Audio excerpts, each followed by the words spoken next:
Bienvenue sur InfoLive TV, ici Dina Cohen, voici les titres de ce journal. L'Iran, qui clame que son programme nucléaire est destiné à des fins pacifiques, affirme qu'il réagira à toute attaque et a effectué un exercice de défense ce dimanche.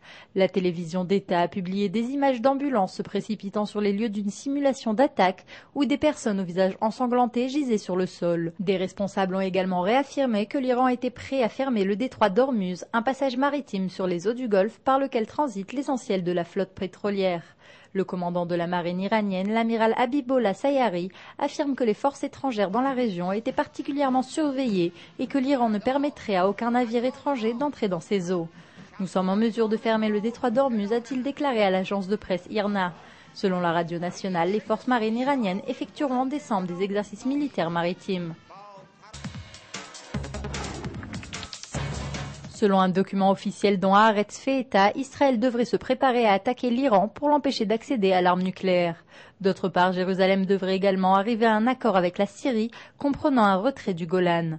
Selon ce document, les Israéliens seraient pratiquement seuls face à la menace stratégique de l'Iran. Il assure qu'Israël doit préparer une option militaire car il ne dispose que d'une fenêtre limitée pour agir avant que l'Iran n'obtienne l'arme atomique si les autres pays renoncent à l'en empêcher.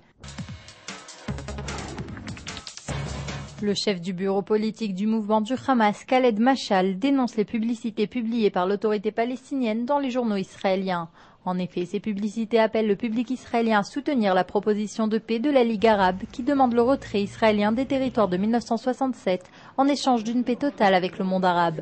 Khaled Mashal affirme que les droits des Palestiniens seront accordés par la résistance et non pas par des affiches publicitaires.